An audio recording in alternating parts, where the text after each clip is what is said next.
Staying sort of along with this theme, we're going to hear a bit about how to find and excel in your discomfort zone with Barrie Yochim, the senior presenter tonight, class of 1997.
For 40 plus years, since I grew up on North Road, in Lake, New York.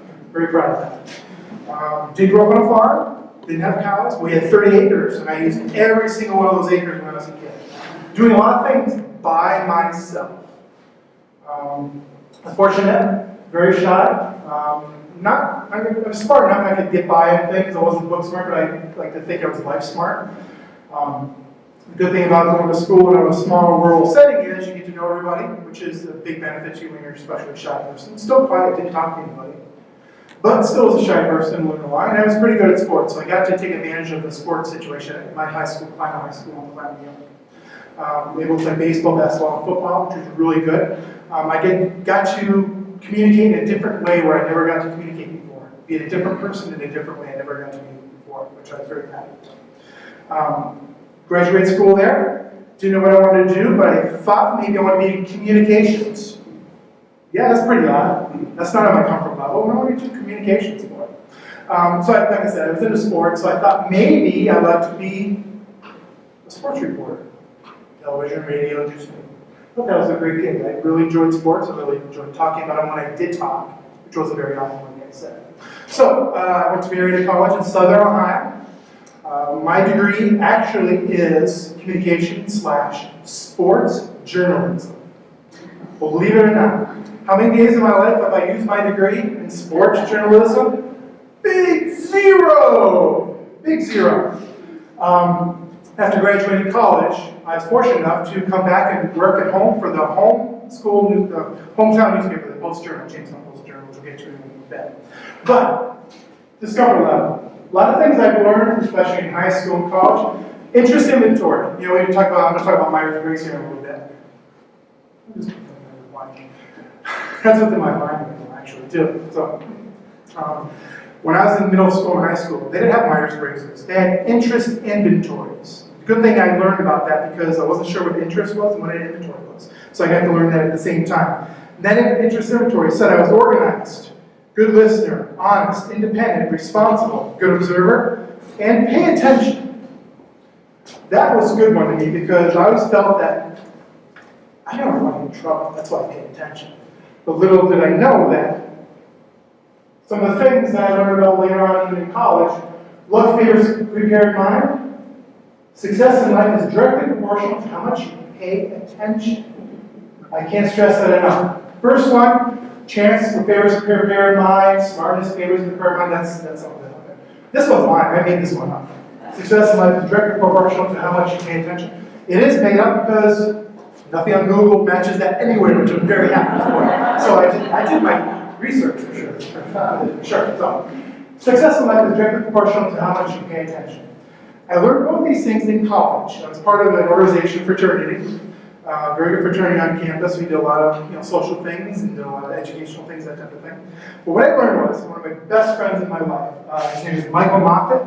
He graduated at the top of his class the year after me and married at college. Went to Harvard Law School, graduated at the top of his class there. He is now a professor in charge of something at University of Oregon. But while you're at school there, one thing we did as a nice icebreaker, get together, get to know other people on campus. We worked with another organization with 40 men and women in this little game we were playing. Now don't try this now because you probably get in trouble. We use squirt guns on a college campus. Don't try that now. You probably get in a lot of trouble, so make sure you warn you right now. What we did was 40 names into a hat. You pulled a name out of the hat, and there were prizes involved. So what you do, you have your squirt gun with water, by the way. You go around campus in your off times, sometimes between classes, on weekends, at nights, that type of thing. Your goal was to try to shoot as many people as possible, gain their person they pulled out of their hat. And at the end of this whole thing, you're going to see who shot the most people, who lived at the end, and you win prizes. So it was a nice little icebreaker, that type of thing. So we're going along, and I'm really ultra competitive, even though I'm very shy and resilient and such, but I'm ultra competitive. So I'm committed. I'm going to win this thing. Definitely going to win this thing. So we're going around, so we're a week or two in class in school, and we're shooting people up. There's like 5 or 6 people left, including myself and my friend Michael Moffitt. He put on a show that was like, I don't care about this thing. I don't want to do this. Why do I have to do this? I don't want to do this. So he actually helped me track down a woman that was in our get together. So he knew her schedule more than I did. So we got home, got to her. I shot her, got her, claimed her little thing. I said, oh, hey, Mike, thanks. This is great. What are we going to do next? Bam, he shoots me. He knew all along that I was the person that he was going to shoot. So that's the biggest thing that I learned when I went along in college is plan ahead, be prepared, pay attention. Transitions into the Post-Journal. My first job out of college, 1999, worked for the Post-Journal. Like I said, never had to use my sports communication degree at all. They put me to work at Cattaraugus County as the Cattaraugus County Bureau Chief.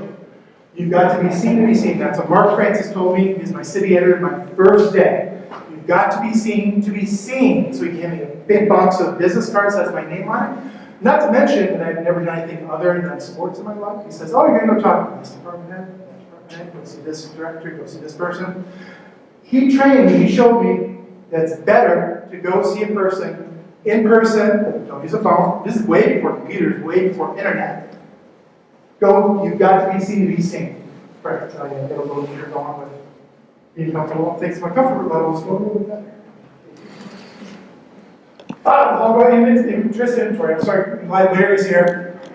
ISTJ, introverted, sensing, thinking, judging. That's one of the 16 in the Myers-Briggs guidelines there, the 4 little squares, 16 squares. I am self-proclaimed, introverted, sensing, thinking, judging. I put the I in ISTJ, by the way, just to let you know that. Now, I do a lot of public speaking, and I always have. I'm not uncomfortable with that. I'm not nervous. I'm always prepared. It gets back into planning and the pay attention. But I have fluffy underwear when I go and speak. And guess what I'm wearing tonight? I am wearing my fluffy underwear. What I want to show people is when you're going through even my personality type, you have certain triggers you want to follow or take advantage of when you're doing things you're not entirely comfortable with. Maybe it's socks. Maybe it's the same coffee you drink in the morning to get more work done. Maybe it's tapping your back twice on home plate before you get ready to hit the pitch. Maybe it's stepping on a line or not stepping on a baseline to get the job done to be better at what you're going on in your sports field. It's football, basketball, baseball.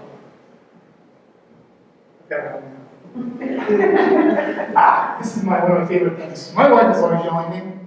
She's saying, why do you watch so much TV and movies on TV? It's like, it's entertaining, but you're also gaining leadership skills by doing that. For example, most recent incarnation of Star Trek. Captain Pike right there. Chris Pine's an actor, he's Captain Kirk. They're in the bar. Kirk just got the snot beat out of him, and Captain Pike's talking about recruiting him because he sees something in Kirk to become a starship captain. He challenged me. Your father was captain of a starship for 12 minutes. My father wasn't. He saved 800 lives, including your mother's and yours. My father didn't do that. I dare you to do better. That's one thing I'll talk about as well whenever I've either spoken or talked to my daughters, my family, friends, public speaking and such. You don't have to do perfect. You can strive to do better. And that's what I always tell people as well. That gets involved with the planning and paying attention. Because if you don't pay attention, you can get anything else done you want in your life. Last thing here. I used to think my father-in-law did this. Good, better, best. Never let it rest until your good is better and your better is best. He's been using it for about 10 years. Used it mostly with my 2 daughters and my 2 nephews because they're the 4 grandchildren in the house. And then luckily for us that all 4 of them are high achievers, which we're very happy about. And they've got good parents and good grandparents especially. But my father-in-law started talking about this and he seemed to talk about patenting it or copyrighting or something like that. I thought, that sounds pretty good. That sounds not too bad. So you can look it up and find out it's about 350 years old. But the whole semblance in the background of this is you can do good. You can do better. But don't be better until your good is good. Do better. But do your best. Don't be perfect. Do your best. And by doing your best, then mine is a self-awareness. If I plan ahead, prepare, pay attention, I am doing my best.